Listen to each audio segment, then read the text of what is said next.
समझ में नहीं आ रहा मैं अपनी बात को कहाँ से शुरू करूँ, कहाँ ख़त्म करूँ। लोग कहते हैं ना कि ज़िंदगी बहुत ही लंबी है। यही ज़िंदगी पल भर में सेकंडों में निकल जाती है, किसी को पता भी नहीं चलता है। अपने यूं साथ छोड़ के चले जाते हैं और हम देखते रह जाते हैं। रोने पीटने के अलावा और कुछ नहीं बचता है हमारे पास। तो जी हाँ, हाय एवरीवन, गुड मॉर्निंग, नमस्ते। कैसे हैं आप सब? उम्मीद करती हूँ आप सब ठीक होंगे, लेकिन मैं आज बिल्कुल ठीक नहीं हूँ। हमेशा बोलती हूँ ना कि मैं भी ठीक हूँ, मैं भी ठीक हूँ, लेकिन आज मैं बिल्कुल ठीक नहीं हूँ।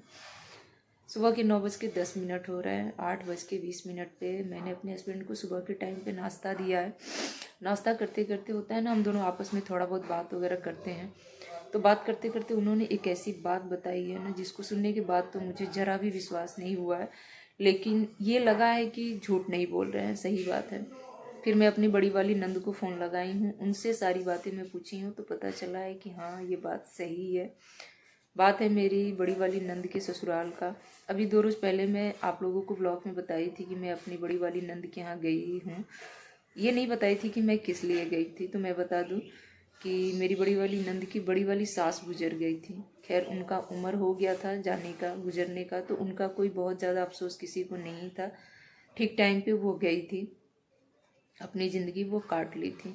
तो पहले वाले दिन भी मैं गई थी, 13वीं वाले दिन भी गई थी। और ये जो घटना हुई है ठीक उनके 13वीं वाले दिन के रात के 3:30 बजे हुई है। मेरी जो बड़ी वाली नंद है ना, उनके यहाँ जो भी छोटा मोटा फंक्शन होता है, शादी विवाह की तो बात ही छोड़ दीजिए, इतने सारे नात रिश्तेदार इकट्ठे होते हैं ना, और इतना हंसी मजाक, इतना मस्ती होता है ना, कि हर इंसान वहाँ जाके अपने आप को हंसने से रोक नहीं पाएगा। जॉइंट फैमिली है, बहुत सारे लोग इकट्ठे होते हैं। मैं भी हर फंक्शन में पहुँच जाती हूँ वहाँ पे। भले ही आप लोगों के साथ कोई ब्लॉग वगैरह आज तक नहीं शेयर की हूँ, क्योंकि मैं नहीं बना पाती हूँ, पता नहीं क्यों। लेकिन उनकी फैमिली बहुत अच्छी है, जॉइंट फैमिली है, और सबके नात रिश्तेदार इकट्ठे होते हैं तो बहुत अच्छा लगता है। उन्हीं नात रिश्तेदारों में से एक थी दीदी, जो अब हमारे बीच नहीं रही हैं, और जिनसे मिल लो, बातें कर लो। और वो ऐसी थी ना कि उनके यहाँ सारे रिश्तेदार एक तरफ और वो एक तरफ। पूरे पार्टी फंक्शन में अगर वो ना दिखाई दें, हस्बैंड वाइफ ना, तो जैसे लगता था कि पार्टी अधूरा। सब लोग यही पूछते थे कि वो नहीं आए, वो नहीं आई, ऐसे करके पूछते थे। तो बीते रात, यानी कि 2 रोज़ तो हो ही गया मुझे, खैर, तो आज पता चला है 3:30 बजे उनको। टाइम का कुछ पता नहीं है मुझे कि कितने बजे, लेकिन जैसा कि मेरी बड़ी वाली नंद ने बताई है कि 3:30 बजे उनको ये मैसेज मिला कि अब वो नहीं रही।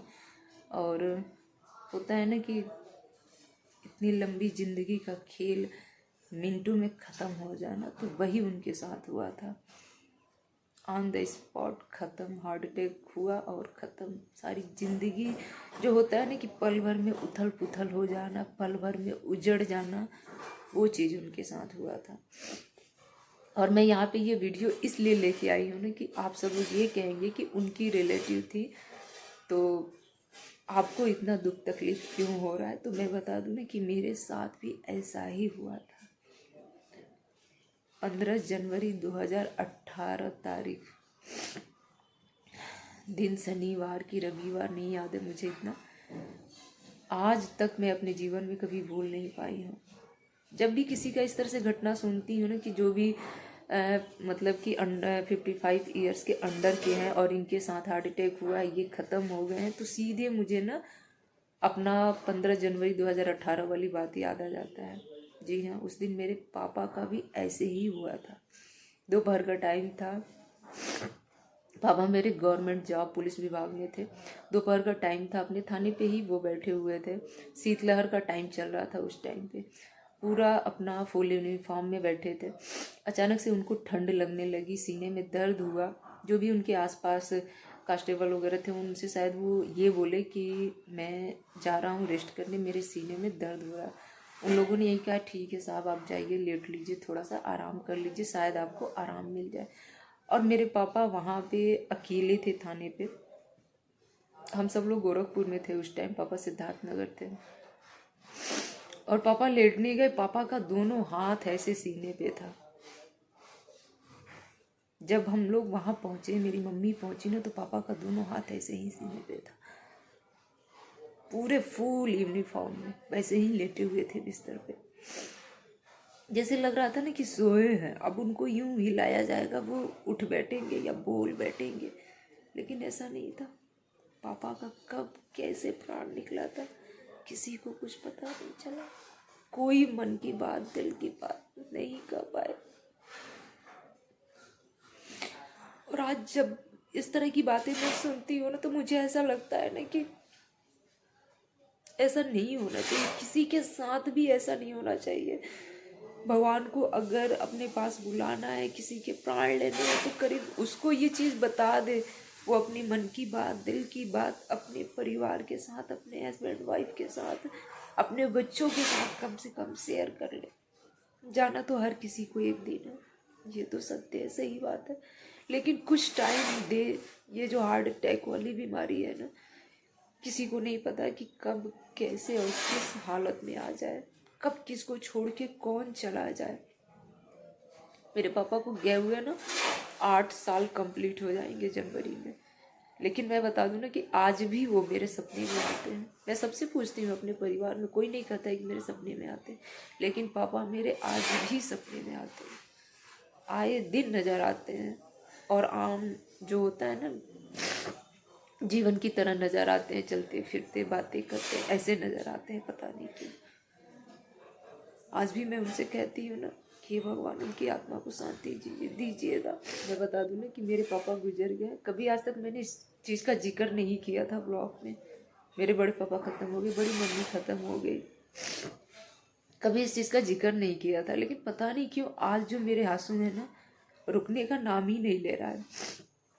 एक पापा 8:30 बजे तक चले गए हैं और 9:20 हो रहा है, और तब से लेके अब तक मैं इसी जगह पे बैठी हूँ। मुझे न तो अपने घर के कामों की चिंता है और न ही किचन के काम की चिंता है। जैसे लग रहा है ना कि एकदम होता है ना स्तब्ध, जैसे मन न उठने को कह रहा है न काम करने को कह रहा है। किसी के भी साथ ऐसा क्यों होता है, मैं ये सोचती हूँ क्यों होता है। मौत आए लेकिन किसी को हार्ट अटैक न आए, बस मैं ये कहूँगी। जीना मरना तो खैर अपने हाथ में है नहीं, ये तो सब ऊपर वाले तय करके ही भेजते हैं, किसको कब भेजना है, किसको कब बुलाना है। लेकिन भगवान से ये प्रार्थना कीजिए आप लोग कि मरने वाले को कम से कम कुछ टाइम मिले अपने परिवार से अपने मन की बातें कहने का। जी हाँ,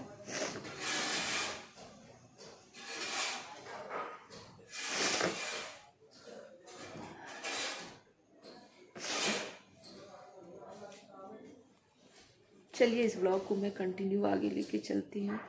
सबसे पहले मैं चाय पीऊँगी, थोड़ा सा अपने आप को फ्रेश करूँ। बीता हुआ होता है ना कि बीता हुआ बात याद आ जाना, भरा हुआ जख्म का उभर जाना, वही चीज़ आज मेरे साथ हुआ है। मुझे ऐसा लगता है कि उस परिवार के ऊपर क्या बीतती होगी जिसके परिवार में ऐसा घटना अचानक से घट जाए। जी हाँ, कितना आदमी अंदर अंदर कूदता होगा ना। जो चला जाता है वो लौट के वापस कभी नहीं आता है, कभी नहीं आता है। आप लोगों से ये कहूँगी ना कि जो भी रिश्ते हैं ना, उन्हें संभालना सीखिए आप लोग, उनके साथ टाइम बिताइए, उन रिश्तों को समझिए, क्योंकि पैसे ना बहुत आएंगे बहुत जाएंगे, लेकिन जो एक बार चला जाएगा ना वो दोबारा नहीं आएगा। ये बात अलग है कि आजकल के समय में ना सारे लोग एक जैसे नहीं हैं, हर किसी के पीछे ना एक चेहरा छुपा हुआ है, हर कोई इतना छल कपट से भरा हुआ है ना कि हर किसी को समझना भी बहुत मुश्किल हो रहा है। लेकिन मैं ये कहूँगी कि जो आपके अपने हैं उनके साथ टाइम बिताइए। जी हाँ, तो चलिए, या तो मैं इस ब्लॉग को यहीं पे एंड कर दूँ या फिर आगे लेके जाऊँ, अभी ये बताना कुछ भी तय नहीं है। हो सकता है कि मैं कंटिन्यू भी कर लूँ।